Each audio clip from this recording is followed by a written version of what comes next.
എല്ലാ മാന്യ പ്രേക്ഷകർക്കും ഇന്നർ ലൈറ്റ് ചാനലിലേക്ക് ഒരിക്കൽ കൂടി സ്വാഗതം. ഓരോ രാശിക്കാർക്കും ശനിയുടെ ഗ്രഹസ്ഥിതികൾ അനുസരിച്ചുള്ള മാറ്റങ്ങൾ ജീവിതത്തിൽ വരുത്തിയാൽ ശോഭനമായ ഭാവി ഉറപ്പാക്കാം. അതുപോലെ തന്നെ മറ്റു ചില രാശിക്കാർക്ക് വരാൻ പോകുന്ന ഗ്രഹപ്പിഴകളെ മുൻകൂട്ടി മനസ്സിലാക്കി ഒരു പരിധിവരെ ദുരിതങ്ങളിൽ നിന്ന് ഒഴിഞ്ഞു നിൽക്കാനും സാധിക്കും. ഇതിലൂടെ എല്ലാ രാശിക്കാർക്കും ജീവിത വിജയം ഉറപ്പാക്കാൻ സാധിക്കും. ഇതിനുവേണ്ടി എന്തൊക്കെ മാറ്റങ്ങളാണ് നമ്മൾ ജീവിതത്തിൽ വരുത്തേണ്ടത്? ശ്രദ്ധിക്കേണ്ട കാര്യങ്ങൾ എന്തൊക്കെയാണ്? പരിഹാരങ്ങൾ എന്താണ്? ഇത്തരം കാര്യങ്ങളാണ് ഇന്നത്തെ വീഡിയോയിൽ നമ്മൾ പരിശോധിക്കുന്നത്. എല്ലാവർക്കും ഒരിക്കൽ കൂടി വീഡിയോയിലേക്ക് സ്വാഗതം.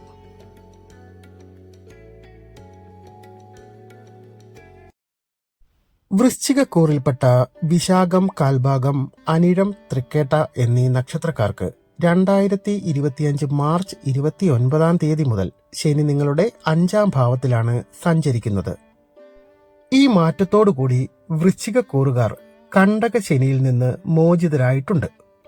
നിങ്ങളുടെ മുൻകാലങ്ങളിലെ കഠിനാധ്വാനത്തിന് കാലക്രമേണ ശനി പ്രതിഫലം നൽകി തുടങ്ങും. നിങ്ങളുടെ സമയവും ഊർജവും ഈ കാലയളവിൽ ശരിയായ രീതിയിൽ വിനിയോഗിക്കുകയാണെങ്കിൽ ഭാവിയിൽ നിങ്ങൾക്ക് ദീർഘകാല നേട്ടങ്ങൾ സൃഷ്ടിക്കാൻ സാധിക്കും. 5ാം ഭാവത്തിലെ ശനി വിദ്യാർത്ഥികൾക്ക് അനുകൂലമായിരിക്കും. ഇത് നിങ്ങളുടെ പഠനത്തിന് കഠിനാധ്വാനവും അച്ചടക്കവുമുള്ള സമീപനം സൃഷ്ടിക്കും. നിങ്ങളുടെ ശ്രദ്ധ വർദ്ധിക്കും. നിങ്ങൾ വിദ്യാഭ്യാസത്തെ കൂടുതൽ ഗൗരവമായി എടുക്കും. 5ാം ഭാവത്തിലെ ശനി നിങ്ങളുടെ ചില പദ്ധതികൾക്കൊക്കെ കാലതാമസത്തിന് കാരണമായേക്കാം. അല്ലെങ്കിൽ ആശയങ്ങൾ മനസ്സിലാക്കിയെടുക്കാൻ നിങ്ങൾ കൂടുതൽ സമയമെടുത്തേക്കാം. എന്നിരുന്നാലും ഈ കാലതാമസങ്ങൾ ആത്യന്തികമായി ഒരു ഉറച്ച അടിത്തറ കെട്ടിപ്പടുക്കാൻ നിങ്ങളെ സഹായിക്കും. വിവാഹം ആലോചിക്കുന്നവർക്കും വളരെ കാലമായി ഒരു കുട്ടിയെ പ്രതീക്ഷിച്ചിരിക്കുന്നവർക്കും 5ാം ഭാവത്തിലൂടെയുള്ള ശനിയുടെ സംക്രമണം അനുകൂലമാണ്. 5ാം ഭാവത്തിൽ നിന്ന് ശനിക്ക് നിങ്ങളുടെ 7, 11, 2 എന്നീ ഭാവങ്ങളിലേക്ക് ദൃഷ്ടിയുണ്ട്. 7ാം ഭാവത്തിലേക്കുള്ള ശനിയുടെ ദൃഷ്ടി നിങ്ങളുടെ ബന്ധങ്ങളിൽ അസ്വാരസ്യം കൊണ്ടുവന്നേക്കാം. ഈ കാലയളവിൽ നിങ്ങൾക്ക് മറ്റുള്ളവരുമായി വൈകാരികമായ അകലം, തെറ്റിദ്ധാരണകൾ എന്നിവയൊക്കെ ഉണ്ടാകാം.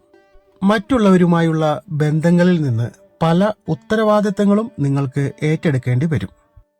കുടുംബ ബന്ധങ്ങളിൽ ഐക്യം നിലനിർത്താൻ പരിശ്രമവും ക്ഷമയും ശാന്തതയും ആവശ്യമായി വന്നേക്കാം.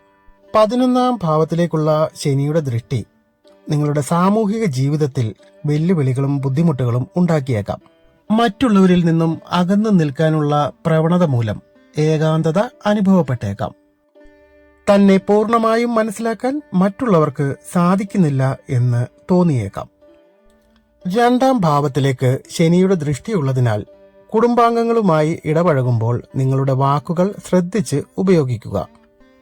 അശ്രദ്ധമായ സംസാരം അനാവശ്യമായ സംഘർഷങ്ങൾക്ക് ഇടയാക്കും. മാർച്ച് 29 ശനി മാറ്റത്തിന് ശേഷം 3 മാസത്തോളം നിങ്ങൾക്ക് സാമ്പത്തിക കാര്യങ്ങളിൽ തടസ്സങ്ങളും കാലതാമസവും അനുഭവപ്പെട്ടേക്കാം. വൃശ്ചികക്കൂറിൽ വരുന്ന വിശാഖം നക്ഷത്രത്തിന് അവരുടെ കണ്ടകശനി അവസാനിക്കുന്ന സമയമാണിത്.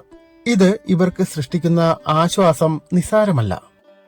തൊഴിൽ രംഗത്തുണ്ടായിരുന്ന പല ബുദ്ധിമുട്ടുകളും ഇതോടുകൂടി മാറിക്കിട്ടും. എന്നാൽ അനാവശ്യമായ പിടിവാശികൾ നിങ്ങളെ വീണ്ടും പ്രശ്നത്തിലെത്തിക്കും. അനിഴം നക്ഷത്രക്കാർക്കും സമാന സ്ഥിതി തന്നെയാണ്. ശനി മാറുന്നത് വഴി എല്ലാ മാറ്റങ്ങളും പോസിറ്റീവായി മാറുന്നു. സാമ്പത്തിക പുരോഗതി പ്രതീക്ഷിക്കാം. ആത്മാർത്ഥമായ ശ്രമങ്ങളെല്ലാം തന്നെ മികച്ച മാറ്റങ്ങളിലേക്ക് നിങ്ങളെ എത്തിക്കും. തൃക്കേട്ട നക്ഷത്രക്കാർക്കും കണ്ടകശനി മാറുന്നതിനാൽ ആശ്വാസം ലഭിക്കും. കർമ്മരംഗത്ത് അനുകൂലമായ പല മാറ്റങ്ങളും നേട്ടങ്ങളും നിങ്ങളെ കാത്തിരിക്കുന്നു. ഈ കാലയളവിൽ വിട്ടുവീഴ്ച മനോഭാവം നിങ്ങൾക്ക് ഗുണം ചെയ്യും. ഈ ശനിമാറ്റത്തിന് ശേഷം വൃശ്ചികം രാശിക്കാർ സ്വീകരിക്കേണ്ട മുൻകരുതലുകളും പ്രതിവിധികളും നമുക്ക് പരിശോധിക്കാം. ബന്ധങ്ങളിൽ ഐക്യം നിലനിർത്താൻ ഈ കാലയളവിൽ വളരെയധികം ശ്രദ്ധിക്കേണ്ടതാണ്. 2ാം ഭാവത്തിലേക്കുള്ള ശനിയുടെ ദൃഷ്ടി അനാവശ്യ സംസാരം മൂലം കുടുംബ ബന്ധങ്ങളിൽ വിള്ളലുകൾ ഉണ്ടാക്കാൻ കാരണമായേക്കാം. വിദ്യാർത്ഥികൾക്ക് പഠനത്തിന് അനുകൂലമായ ഒരു കാലയളവാണിത്. അതുകൊണ്ട് തന്നെ പഠനത്തെ ഗൗരവമായി എടുക്കുന്നവർ ഉയർന്ന നിലയിലെത്തും. 7ാം ഭാവത്തിലേക്കുള്ള ശനിയുടെ വീക്ഷണം ദാമ്പത്യ ജീവിതത്തിൽ വളരെയധികം ബുദ്ധിമുട്ടുകൾ ഉണ്ടാക്കിയേക്കാം. ക്ഷമയും സംയമനവും ശീലിക്കേണ്ടത് ഈ കാലയളവിൽ പ്രധാനമാണ്. നിങ്ങളുടെ പല പദ്ധതികളിലും സാമ്പത്തിക തടസ്സങ്ങളോ കാലതാമസമോ ഉണ്ടാവാൻ സാധ്യതയുണ്ട്. അവയെ ക്ഷമയോടെ മറികടക്കുന്നവർക്ക് വിജയം ഉറപ്പാണ്. പെട്ടെന്നുണ്ടാവുന്ന നേട്ടങ്ങളെക്കാൾ ദീർഘകാല വളർച്ചയ്ക്ക് പ്രാധാന്യം കൊടുക്കുക. 5-ാം ഭാവത്തിലെ ശനി സന്താന ഭാഗ്യത്തിനും അനുകൂലമായ സമയമാണ്. ഈ കാലയളവിൽ വൃശ്ചികം രാശിക്കാർ അനുവർത്തിക്കേണ്ട പരിഹാരങ്ങൾ എന്തൊക്കെയാണെന്ന് നോക്കാം. നിത്യവും ഹനുമാൻ സ്വാമിയെ ആരാധിക്കുക, അല്ലെങ്കിൽ ഹനുമാൻ ചാലീസ ജപിക്കുക. രാവിലെ കുളി കഴിഞ്ഞ് സൂര്യന് ജലം സമർപ്പിക്കുക. പക്ഷി മൃഗാദികൾക്കൊക്കെ ഭക്ഷണവും വെള്ളവും നൽകുക. നന്ദി, നമസ്കാരം.